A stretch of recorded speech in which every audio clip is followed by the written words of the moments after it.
Tonight is John Hazlehurst with the Colorado Springs Business Journal. So first, thanks so much for being with us tonight. We appreciate it. It's a pleasure, Nikki. There's certainly a lot that we could discuss about downtown and Colorado Springs in general. Well, there is indeed. But let's talk a little bit about the bank wars you say is going on. It's kind of interesting. Well, that's our lead story for Friday, written by Monica Mendoza.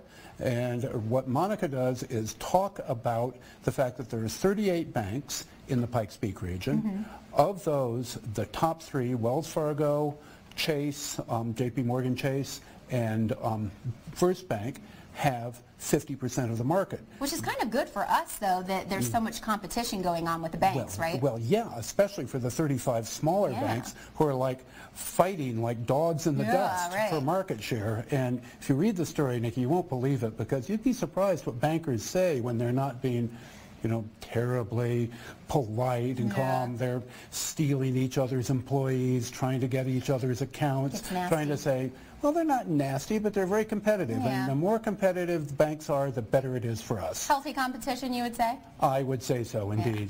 Is 38 banks, is that a large number for a city like Colorado Springs, or is that pretty average? No, it really isn't, because community banks have a niche. And, of course, this doesn't even include credit unions. So it's great that we have a lot of these small banks that will give you personalized attention, and the big banks are good too because they have a lot of resources and they can make bigger commercial loans sometimes, but the little guys aren't so little.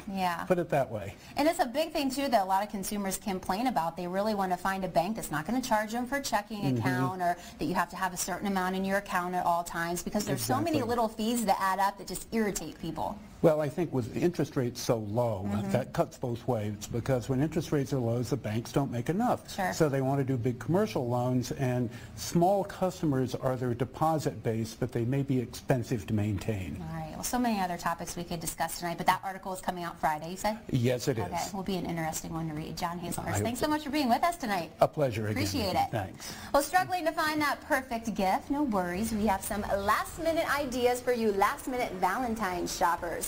Or dinner for two. Forget the gift giving. Take your significant other to a restaurant. We're talking with the folks from the Melting Pot next.